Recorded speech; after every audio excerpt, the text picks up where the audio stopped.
Bulan Sya'ban itu adalah bulan yang memiliki keutamaan, bulan yang istimewa, yang keistimewaan ini mulai banyak dilupakan oleh orang-orang. Terletak bulan ini antara Rajab dan Ramadan.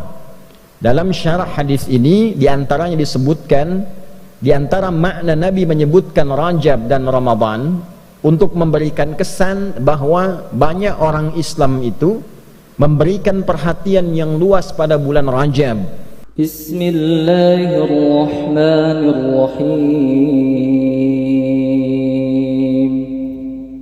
Alhamdulillahi Rabbil Alamin, alladhi faradal jumu'ata lil mu'minin linakuna minadh dhakirin. Fanashhadu an la ilaha illallah wahdahu la sharika lah, wa nashhadu anna sayyidana wa nabiyyana Muhammadan abduhu wa rasuluhu alladhi la nabiyya ba'dah. Allahumma salli wa sallim wa barik ala hadha an-nabiyyil karim ar-rasulil amin nabiyyina wa sayyidina Muhammadin wa ala alihi wa sahbihi wa dhurriyyatihi wa ummatihi ila yaumiddin. Amma ba'd. فيا عباد الله أحباب الله وأحباب رسوله صلى الله عليه وسلم، أوصي نفسي وإياكم بتقوى الله فقد فاز المتقون، فلا تموتن إلا وأنتم مسلمون. فقال تعالى: يا أيها الذين آمنوا اتقوا الله حق تقاته ولا تموتن إلا وأنتم مسلمون. Hadirin jamaah Jumat rahimani wa rahimakumullah. Kita mengawali pertemuan Jumat ini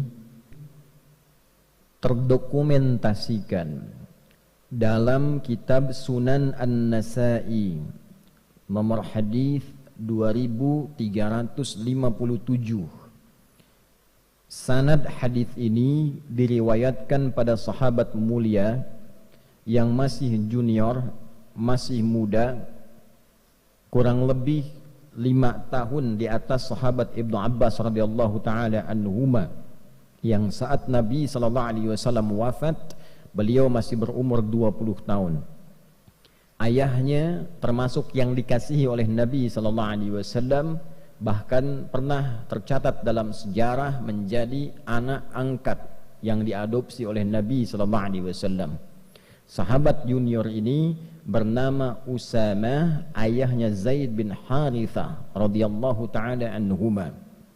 Sahabat Usamah bin Zaid bin Harithah karena kecintaannya terhadap ilmu, kecintaannya terhadap Nabi sallallahu alaihi wasallam, senantiasa melihat kebiasaan Nabi yang disimpulkan oleh beliau, khusus di bulan Sya'ban Nabi itu senang menunaikan ibadah tertentu. Maka ditanyakanlah kepada Nabi sallallahu alaihi wasallam, beliau berkata, "Qultu," aku bertanya, "Ya Rasulullah, wahai Rasulullah, lam araka tasumu syahran minasy-syuhuri ma tasumu min syahri Sya'ban." Ya Rasulullah, saya tidak melihat kebiasaan Anda, baginda, banyak menunaikan puasa sunnah dalam satu bulan dibandingkan bulan-bulan lain, kecuali saya lihat Anda banyak menunaikannya di bulan Sya'ban. Jadi Nabi sallallahu alaihi wasallam di luar bulan Ramadan yang diperintahkan kita menunaikan ibadah puasa wajib sebulan penuh, di luar Ramadan Nabi juga menunaikan puasa sunnah.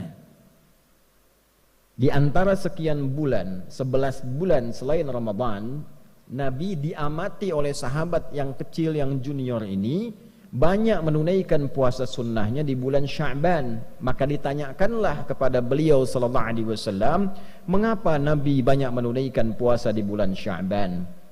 Dalam syarahnya, apakah ada keutamaan di bulan Sya'ban ini sehingga dengan itu Nabi SAW banyak menunaikan puasa di bulan ini? Maka Nabi SAW kemudian menjawab, qala Rasulullah SAW, dzalika syahrun yaghfulun nasu anhu baina Rajab wa Ramadan. Duhai Usamah bin Zaid bin Harithah, bulan Sya'ban itu adalah bulan yang memiliki keutamaan, bulan yang istimewa, yang keistimewaan ini mulai banyak dilupakan oleh orang-orang. Terletak bulan ini antara Rajab dan Ramadan. Dalam syarah hadis ini diantaranya disebutkan, diantara makna Nabi menyebutkan Rajab dan Ramadan untuk memberikan kesan bahwa banyak orang Islam itu memberikan perhatian yang luas pada bulan Rajab, memperingati Isra dan Mi'raj, menggali lagi keutamaannya, belajar tentang keutamaan perjalanan Nabi SAW dari Isra kemudian Mi'raj, dituntaskan dengan hikmahnya. Kemudian setelah itu menyiapkan Ramadan sehingga lupa dengan keutamaan Sya'ban yang letaknya ada di tengah-tengah Rajab dan Ramadan. Orang-orang pada masa itu sudah mengetahui bulan Sya'ban itu letaknya antara Rajab dan Ramadan.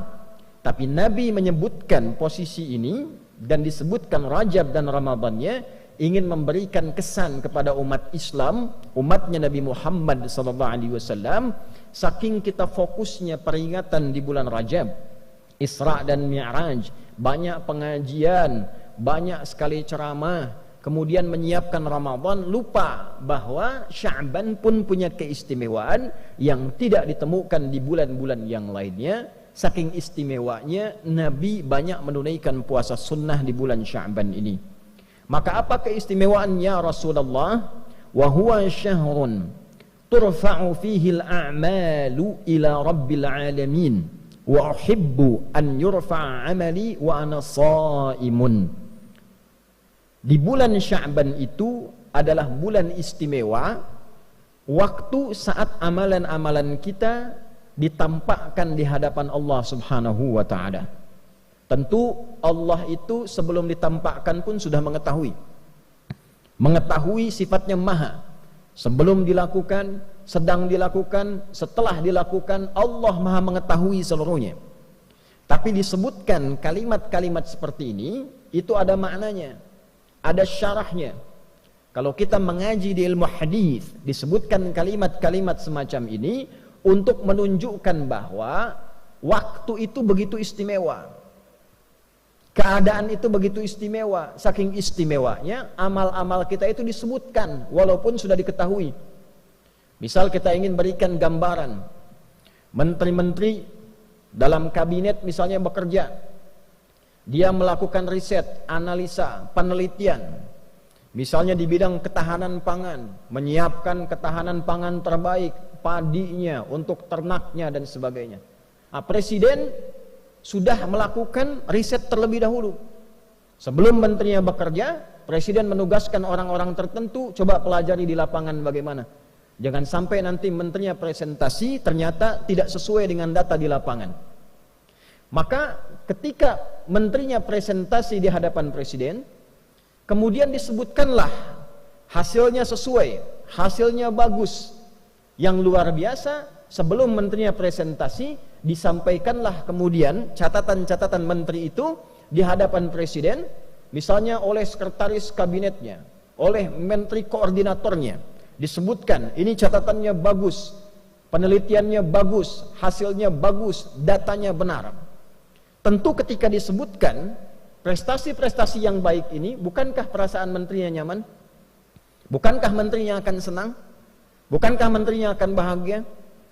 Kalau kita sekarang sedang bekerja dengan baik, berprestasi, kemudian nama kita disebut secara nasional, dipresentasikan, disebutkan di hadapan pejabat-pejabat, disebutkan di hadapan masyarakat-masyarakat, si fulan ini bagus, sholatnya bagus, sosialnya bagus, beramalnya bagus, semangatnya bagus, kenegaraannya bagus. Bukankah ketika diviralkan itu kita merasa bangga? Kita merasa senang? Sekarang orang masuk koran sudah senang, orang viral sudah senang. Orang disebut-sebut sudah senang. Nah ini ada waktunya nama dan amal kita disebut-sebut di hadapan Allah. Si fulan amalnya begini, si fulan salatnya begini, si fulan baca Qur'annya begini, si fulan sedekahnya begini. Disebutkan di hadapan Allah sekalipun Allah sudah mengetahui itu semua untuk memberikan petunjuk kepada kita bahwa nama kita sedang disebut. Amal kita sedang diagung-agungkan. Amal kita sedang dievaluasi. Maka Nabi SAW memberi contoh kepada kita, saya akan sangat merasa senang dan gembira ketika amal saya ditampakkan di hadapan Allah, disebut-sebut, dievaluasi, saya sedang dalam keadaan menunaikan puasa. Hadirin, sekarang kita masuk pada syarahnya dengan singkat tentang hadis ini. Ada 3 pokok yang terkait dengan syarah hadis dimaksudkan.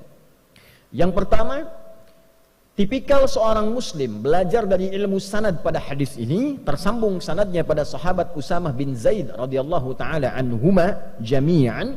Ini sahabat anak muda, pelajar. Jadi kalau Nabi usia 43 tahun, beliau baru lahir. Nabi diangkat jadi Nabi sallallahu alaihi wasallam, diberikan bekal oleh Allah selama 3 tahun 6 bulan. Bekal, belum berdakwah secara luas, ini anaknya baru lahir. Nabi berdakwah, tinggal di Mekah kurang lebih berdakwah setelah fase 3 tahun 10 tahun, 10 tambah 3 13 tahun. Berarti anak ini usianya baru 10 tahun. Tapi 10 tahun ini senang dengan ilmu, membersamai Nabi sallallahu alaihi wasallam, belajar kepada Nabi, belajar dengan benar, belajar Qur'annya, belajar salatnya. Yang hebat, anak ini sampai ingin tahu kebiasaan Nabi. Ini memberikan pesan kepada kita dalam ilmu sanad, kalau ada orang pintar, orang hebat, orang soleh, dekati dia, lihat kebiasaannya, lihat bagaimana ia beraktivitas, supaya minimal kita mendapatkan kesolehan dan kepintarannya. Lihat bagaimana cara dia belajar, lihat bagaimana cara dia beribadah, lihat bagaimana cara dia berinteraksi dalam kehidupan sosial. Dulu semua sahabat Nabi begitu. Yang ingin dapat percikan berkah ilmu dari Nabi, maka mereka akan melihat bagaimana Nabi belajar, dibimbing oleh Allah Subhanahu wa taala melalui malaikat Jibril. Itu ditiru kemudian. Ketika Nabi menyampaikan, langsung dipraktikkan. Maka hasilnya seperti sahabat Ali bin Abi Thalib radhiyallahu taala anhu, sahabat Abu Hurairah radhiyallahu taala anhu, Salman Al-Farisi radhiyallahu taala anhu, yang kecil-kecil seperti Abdullah bin Abbas radhiyallahu taala anhuma, Abdullah bin Umar radhiyallahu taala anhuma, Abdullah bin Amr bin Al-As radhiyallahu taala anhuma, termasuk sahabat Usamah bin Zaid bin Harithah radhiyallahu taala anhuma jami'an. Kalau belum dapat pintarnya, dapat solehnya. Rajin ke masjidnya, rajin bacaan Qur'annya. Kalau sudah soleh dulu, ilmu pasti datang. Karena syarat ilmu mudah diberikan oleh Allah adalah hadirnya kesolehan dalam diri kita, mantapnya hati kita menerima cahaya. Wattaqullah wa yu'allimukumullah. Tingkatkan takwamu kepada Allah, baru Allah tanamkan, ajarkan, pahamkan pengetahuan pada diri kita. Yarfa'illahu alladhina amanu minkum walladhina utul ilma darajat. Kalau ingin diberikan ilmu utul ilma, maka tambahkan imannya dulu. Rajin tahajudnya, rajin zikirnya, rajin salawatnya pada Nabi SAW, semangat dalam belajarnya, semangat dekati Allah. Kalau sudah dekat dengan Allah, diberikan apa yang kita inginkan, termasuk ilmu. Nah inilah Usamah bin Zaid bin Harithah radhiyallahu taala anhuma jami'an. Maka dalam ilmu sanad, tidak cukup kita mendengarkan matan isi hadis. Lihat orang yang meriwayatkan hadisnya, siapa mereka? Ada yang di bidang militer, ada yang di bidang kamtibmas, ada yang di bidang niaga, bisnis, ada yang di bidang pengetahuan, ada yang di bidang rumah tangga. Pelajari siapa mereka, bagaimana mereka mengambil ilmu dari Nabi sallallahu alaihi wasallam. Nah, sahabat ini karena melihat kebiasaan Nabi di bulan Sya'ban, artinya apa? Beliau ini orang yang rajin mengamati perilaku Nabi. Karena rajin mengamati perilaku Nabi, dekatlah dengan Nabi dan mendapatkan percikan keberkahan dari keberkahan Nabi sallallahu alaihi wasallam. Maka di era Umar bin Khattab radhiyallahu taala anhu saat menjadi khalifah, beliau presiden, punya Baitul Mal, pusat ekonomi, pusat harta. Pada waktu-waktu tertentu dibagikan ke semua rakyatnya. Jadi beliau melihat potensi di wilayahnya, di negara yang dipimpinnya, apa saja sumber dayanya, apa saja yang diolahnya, dikumpulkan di pusat kumpulan harta namanya Baitul Mal. Setelah itu diberikan kemudian kepada rakyatnya secara merata, sesuai dengan porsi, kebutuhan, dan keutamaannya. Setiap bulan semua rakyat dapat santunan, yang belum bisa kerja dapat modal, dapat bimbingan, yang yatim dirawat, yang kehilangan suami dirawat juga, negara hadir membersamai. Satu kali anaknya Umar bin Khattab radhiyallahu ta'ala anhu mendapat bagian. Ketika dibagikan, setelah itu Usamah bin Zaid dapat bagian juga. Ternyata bagiannya Usamah bin Zaid itu 2 kali lipat dari anaknya Umar bin Khattab, yaitu Abdullah bin Umar bin Khattab radhiyallahu ta'ala anhuma. Anak presiden dapat bagian Baitul Mal, ya, karena presidennya juga tidak tampil dengan kekayaan, hidupnya sederhana. Walaupun orangnya jenius, pintar, hidupnya sederhana, rumahnya sederhana, anaknya pakai baju banyak tambalan dalam bajunya. Dapat santunan dari negara untuk menunjukkan negara hadir dengan porsi yang sama. Walaupun anak presiden, rakyat juga. Walaupun anak seorang pemimpin, sama dengan rakyat juga. Bajunya sama, tertawa bersama, duka bersama. Tapi ternyata ada anak lain yang bukan anak presiden, porsinya mendapatkan 2 kali lipat dari anak presiden. Ini menarik. Maka anaknya bertanya kepada bapaknya yang presiden, "Wahai ayahanda, kenapa Usamah mendapatkan bagian lebih daripada saya 2 kali lipat?" Maka kata Umar bin Khattab radhiyallahu ta'ala anhu, karena Usamah bin Zaid itu lebih dekat hubungannya dengan Nabi, lebih dicintai oleh Nabi. Artinya apa? Nabi lebih mengetahui keadaan Usamah dibandingkan dengan anaknya Umar. Porsi kebutuhannya, kehidupannya bagaimana, lebih dicintai oleh Nabi. Dan bapaknya Usamah lebih dekat kepada Nabi dan lebih dicintai oleh Nabi dari bapakmu. Bayangkan, Umar bin Khattab, seorang pemimpin, beliau jadi presiden di era itu, mengatakan pada anaknya, bapaknya Usamah lebih dicintai dan dekat dengan Nabi. Usamahnya lebih dicintai dan dekat dengan Nabi dibandingkan dengan engkau dan dibandingkan dengan bapakmu. Artinya apa? Persahabatan begitu erat, persahabatan begitu mulia. Usamah sudah tidak ada bapaknya, diperhatikan oleh Umar melebihi anaknya sendiri karena ia punya beban kehidupan di atas beban anaknya. Itulah ilmu sanad. Jadi intinya kalau kita memperhatikan dengan baik, belajar dengan baik, ikut orang soleh dan pintar, maka kita akan dapatkan keberkahannya. Yang kedua, hadirin dengan cepat, di dalam hadis ini juga menyampaikan keutamaan bulan Sya'ban. Sekarang kita masih di tanggal 8. Kurang lebih ada 2 pekan lebih, masih ada 12 atau bahkan 21 hari ke depan. 21 hari masih ada keutamaannya.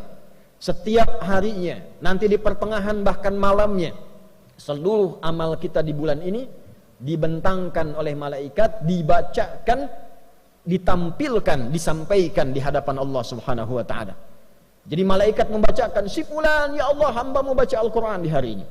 Si fulan berzikir, si fulan salawat pada Nabi Muhammad sallallahu alaihi wasallam.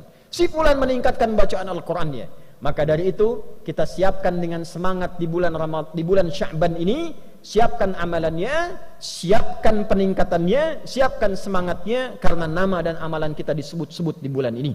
Yang ketiga, Nabi mengajarkan kurikulum persiapan Ramadan di bulan Sya'ban. Ayat puasa turunnya bukan di bulan Ramadan. Ayat puasa turun di bulan Sya'ban di tahun kedua Hijrah. Ulama kemudian menyimpulkan mengapa turun di bulan Sya'ban, sebagai persiapan bagi umat Nabi Muhammad sebelum masuk ke bulan Ramadan yang lebih istimewa daripada bulan Sya'ban. Karena Ramadan istimewa. Ramadan siang malamnya ada ampunan, siang malamnya ada rahmat, siang malamnya disebut-sebut kita, siang malamnya diberi peluang dibebaskan dari neraka. Lebih istimewa dari Sya'ban. Karena itulah Sya'ban kita berlatih menyiapkan diri untuk sampai ke bulan Ramadan. Apa latihan terbaiknya? Menunaikan puasa. Supaya saat Ramadan tidak kaget puasa sebulan penuh. Maka kita perbanyak puasa di bulan Sya'ban ini. Yang sudah Senin dan Kamis, Senin puasa, Selasa istirahat, Rabu puasa lagi, Kamis puasa, Jumat istirahat, Sabtu bisa istirahat, Ahad bisa istirahat. Perbanyak, yang penting perbanyak. Senin puasa lagi. Yang sudah terbiasa nanti ayyamul bid, Senin Kamis tambah puasa Daud, Senin puasa, Selasa istirahat, Rabu puasa, Kamis istirahat, Jumat puasa, demikian sebelum sampai ke bulan Ramadan. Kalau sudah begitu, fisik kita terbiasa, masuk Ramadan siap sebulan penuh, kita sudah terbiasa beramal, siapkan kurikulum dari sekarang. Berapa banyak yang akan dibaca di bulan Ramadan, berapa kali khatam, berapa banyak infak, berapa banyak kita sholawat, siapkan dari sekarang supaya Ramadan kita sudah tangguh menghadapi bulan-bulan, hari-hari, waktu-waktu, malam-malam yang penuh dengan keistimewaan di sisi Allah Subhanahu wa taala. Itulah keutamaan bulan Sya'ban. Semoga kita dilindungi, diberikan hidayah, diberikan taufik oleh Allah Subhanahu wa taala untuk mau meningkatkan amal di bulan Sya'ban ini. Insyaallah pekan depan masuk insyaallah ke nisfu Sya'ban. Maka khususnya di malamnya perbanyak ibadah kepada Allah, perbanyak solatnya, perbanyak istighfar, perbanyak baca Al-Quran, dan semoga sesuai hadis Nabi SAW yang sahih, di malam pertengahan Sya'ban, nisfu Sya'ban, Allah menelisik ke dalam sampai ke hati kita. Maka orang-orang yang memohon ampun diampuni dosanya oleh Allah Subhanahu wa taala, kecuali orang yang masih ada iri hati, permusuhan di dalam jiwanya yang paling dalam.